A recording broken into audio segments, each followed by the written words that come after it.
Parfois, ton mari ou ta femme se trouve à un certain endroit et il faut que tu puisses localiser cet endroit. Mais si tu marches selon ta chair, selon tes émotions, tu ne pourras pas le localiser. C'est pour ça que tu dois apprendre à marcher selon que l'esprit te conduit.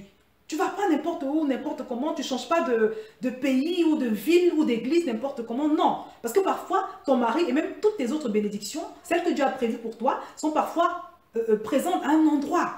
Et c'est l'homme qui marche conduit par l'esprit qui aura plus de facilité à localiser la femme de sa vie ou l'homme de sa vie.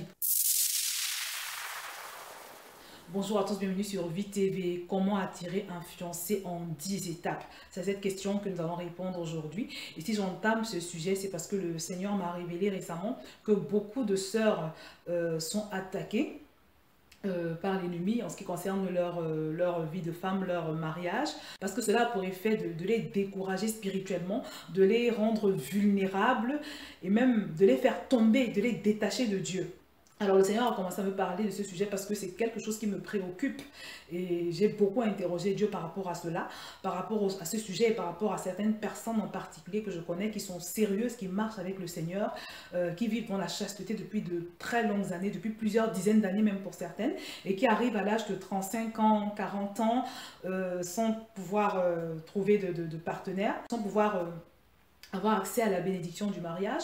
Et donc aujourd'hui, je voudrais juste faire une petite introduction de ce qui va être une longue série, une série qui va nous accompagner pendant plusieurs semaines. C'est important qu'on comprenne que le fait d'être célibataire jusqu'à un certain âge n'est pas forcément spirituel, c'est-à-dire si tu te retrouves célibataire à un certain âge, c'est pas forcément parce que le diable t'a attaqué. Ça ne veut pas forcément dire que c'est Satan qui agit derrière ton célibat prolongé. Mais ce que je suis en train de dire aujourd'hui, c'est que en priant comme ça et en observant beaucoup ce qui se passe, parce que j'ai reçu pas mal de courriers de sœurs en Christ qui sont tombées parce que voilà, à force de rester comme ça et de ne rien voir se profiler à l'horizon, on tombe dans une sorte d'inquiétude, de doute.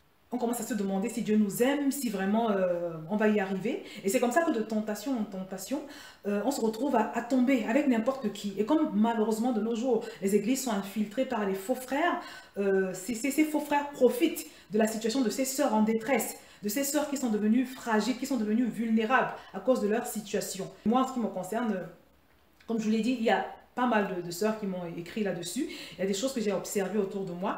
J'ai également des personnes dans mon entourage proche, des personnes proches et même de ma famille qui sont dans cette situation. Elles sont fidèles au Seigneur, elles sont dans la foi, elles persévèrent dans la foi, elles vivent dans la chasteté, mais malheureusement, il n'y a rien qui se passe. Le Seigneur m'a fait comprendre que pour certains de ces cas, elles sont victimes de blocage de l'ennemi. Elles sont victimes de blocage de l'ennemi. Et quand c'est comme ça, il y a des prières à faire, il y a une attitude à avoir. Parce que Dieu nous a donné le pouvoir et la plupart du temps, il n'exercera pas ce pouvoir à notre place. Donc si la Bible nous dit que le pouvoir nous a été donné de marcher sur les serpents et les scorpions et sur toute la puissance du diable afin que rien ne puisse nous nuire, ça veut dire que Satan va parfois essayer de nous nuire. Ça veut dire que il y a des domaines dans ta vie, il y a des choses, il y a des objectifs que tu as envie d'atteindre, qui te tiennent à cœur. Et parfois, il va venir interférer dans cet objectif qui te tient à cœur pour te décourager.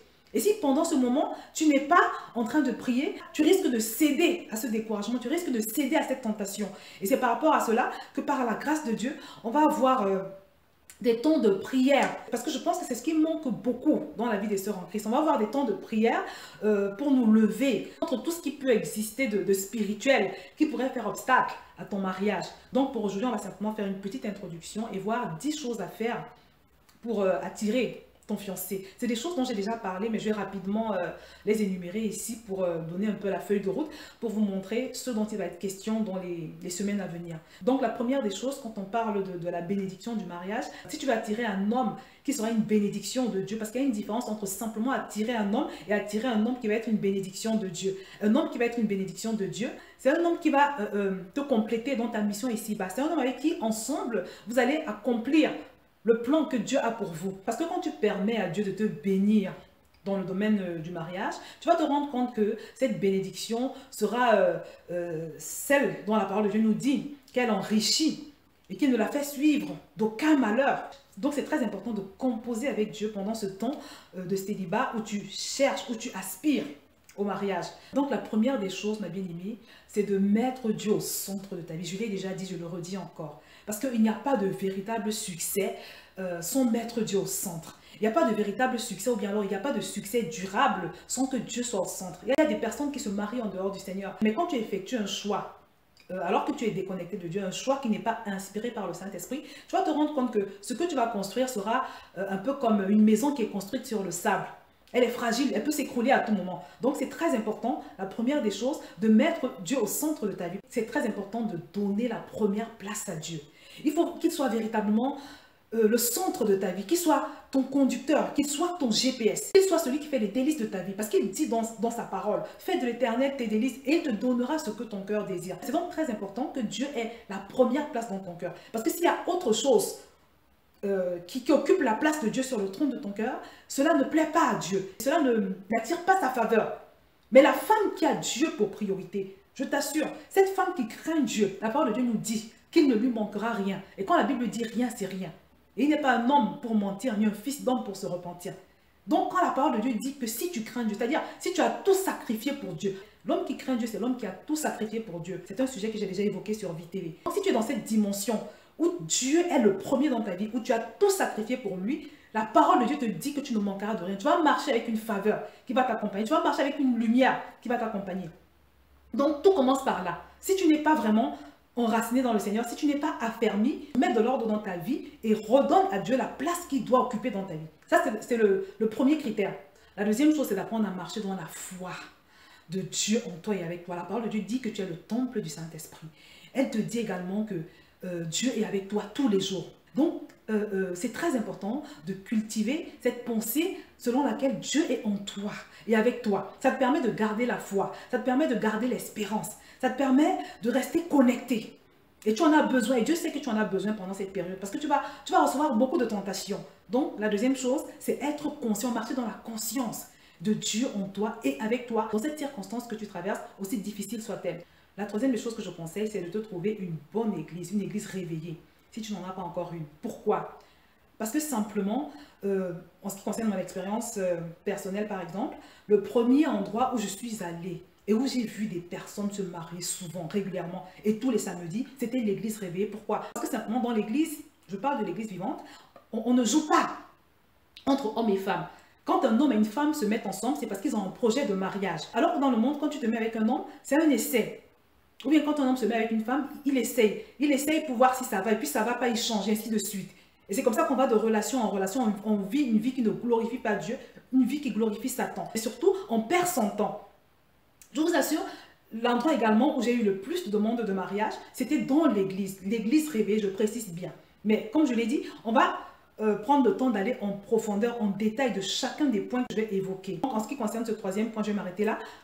Trouve-toi une bonne église, une église vivante, une église réveillée, parce que ça va te permettre d'être nourri, de grandir en maturité. Ça va t'aider à épouser le genre de personne que Dieu aimerait que tu épouses. Parce que la parole de Dieu nous dit que la lumière et les ténèbres ne vont pas ensemble. Donc trouve-toi une église où il y aura des personnes comme toi, des personnes qui mettent Dieu au centre de leur vie, des personnes qui marchent avec Dieu, des personnes qui vivent pour Dieu. C'est ce genre de personnes, c'est ce genre d'homme que Dieu aimerait que tu épouses. Et si tu es un homme, c'est ce genre de femme que Dieu aimerait que tu épouses. La quatrième chose, c'est vraiment de travailler dur, de faire tout ce qu'il faut pour rééduquer ton âme, pour crucifier ta chair d'une part et rééduquer ton âme. Je parle donc de restauration de l'âme.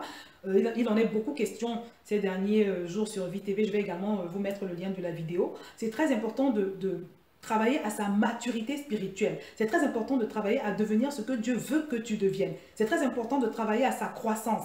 Parce qu'il y a des choses que tu n'auras jamais tant que tu restes bébé spirituel. Tant que tu restes au premier niveau, il y a des choses que tu ne pourras jamais obtenir. Je vous ai pris l'exemple un jour d'un enfant qui demande à son papa de pouvoir conduire sa voiture. Est-ce que vous pensez que son papa va accepter? Non, parce que simplement, si on lui donne le véhicule, non seulement il sera un danger pour lui-même, mais il sera un danger pour les autres. Donc c'est la même chose. Tant que tu ne grandis pas spirituellement, il y a des choses que tu n'auras jamais. Donc c'est très important que tu travailles à tes faiblesses, que tu travailles à grandir spirituellement, à transformer ton caractère, à devenir ce que Dieu veut que tu sois. Et le fait de fréquenter une bonne église, une église vivante, va également t'y aider. La cinquième chose à faire, c'est de prier de façon à renverser toute barrière spirituelle qui t'empêcherait de te marier. Ça peut être une réclamation à cause de ce que tu as été dédié, par exemple, depuis le ventre de ta mère ou à ta naissance. Tu as été peut-être dédié à un démon on t'a peut-être marié à ta naissance à un démon, c'est des choses qui existent, c'est des choses qui se sont vues. Moi, j'ai assisté à des cas de délivrance où les démons confessaient, où la personne leur avait été vendue, qu'ils s'étaient mariés avec la personne. Et quand c'est comme ça, il faut détruire l'acte de mariage avec le démon. Il y a des prières spécifiques à faire par rapport à cela. Dans tous les cas, le but de la prière, c'est de déloger tout éventuel ennemi qui interférerait dans ton mariage, qui ferait barrage à ta bénédiction du mariage, de manière à t'empêcher d'avoir accès à cette bénédiction. Une sixième chose à faire pour favoriser ton mariage, c'est d'être impliqué dans le service de l'église, soit serviable, parce que Dieu veut qu'on le serve. Serve Dieu avec les dons qu'il t'a fait, les talents qu'il t'a fait.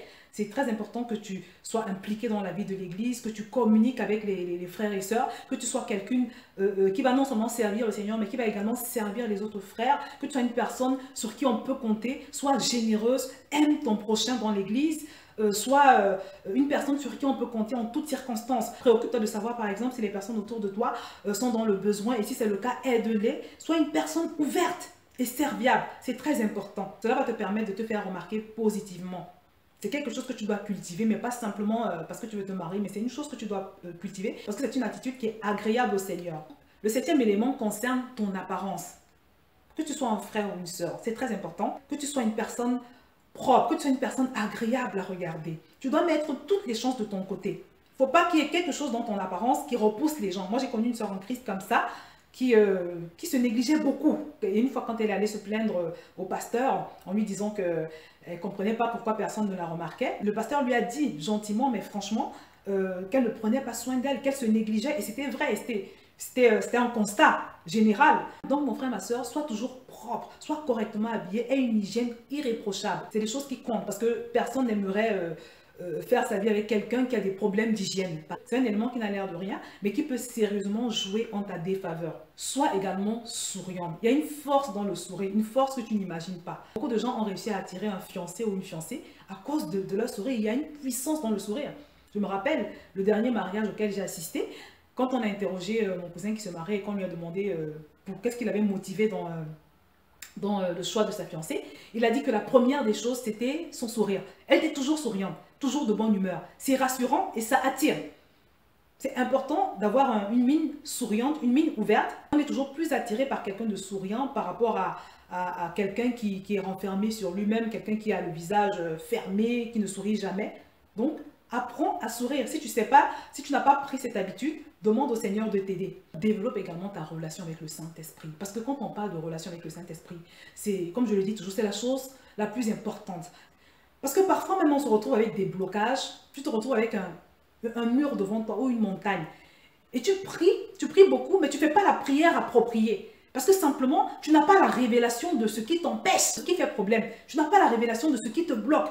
Tu n'as pas la révélation de ce qui se cache derrière la situation que tu vis, derrière l'impasse que tu vis. Donc c'est très important d'avoir une relation avec le Saint-Esprit. C'est très important d'apprendre à entendre le Saint-Esprit. C'est très important de savoir se faire conduire par ce Saint-Esprit. L'autre avantage de savoir se faire conduire par le Saint-Esprit, c'est que simplement, parfois ton mari ou ta femme se trouve à un certain endroit et il faut que tu puisses localiser cet endroit. Mais si tu marches selon ta chair, selon tes émotions, tu ne pourras pas le localiser. C'est pour ça que tu dois apprendre à marcher selon que l'Esprit te conduit. Tu ne vas pas n'importe où, n'importe comment. Tu ne changes pas de pays ou de ville ou d'église n'importe comment. Non. Parce que parfois, ton mari et même toutes tes autres bénédictions sont parfois, celles que Dieu a prévues pour toi, sont parfois présentes à un endroit. Et c'est l'homme qui marche conduit par l'Esprit qui aura plus de facilité à localiser la femme de sa vie ou l'homme de sa vie. Un dernier détail également qui a son importance, c'est de tout faire pour se trouver une stabilité financière. Déjà, ce n'est pas normal de vouloir se marier alors qu'on n'a pas de situation professionnelle ou financière stable. C'est très important de te stabiliser également sur ce plan-là parce que c'est autant de choses qui vont attirer les personnes, qui vont donner le sentiment que tu as une femme prête à porter ou bien que tu as un mari prêt à porter. En ce qui me concerne, notamment, j'ai remarqué que les demandes en mariage se sont multipliées une fois que j'avais trouvé un travail stable. Donc, je pense que ça, c'est un élément qui compte également. Mais comme je l'ai dit, nous allons prendre la peine d'aller dans le détail de chacun des points que j'ai évoqués aujourd'hui. Nous allons vraiment aller en profondeur et chaque point évoqué va faire l'objet d'une exhortation. Et surtout, nous allons prendre le temps de prier selon que le Saint-Esprit va nous conduire contre tout ce qui pourrait faire obstacle à ton mariage. Tu l'as donc compris, commence à mettre Dieu au centre de ta vie, commence à chercher sa face, commence à l'interroger par exemple, commence à marcher avec son Saint-Esprit et à interroger ce Saint-Esprit sur ce qui fait obstacle en ce qui concerne ton mariage. Et ne t'étonne pas d'obtenir une révélation avant même que nous puissions aller plus loin dans ce sujet en profondeur comme je l'ai promis. Je te souhaite donc beaucoup de courage dans cette démarche et je te dis à très bientôt sur VTV.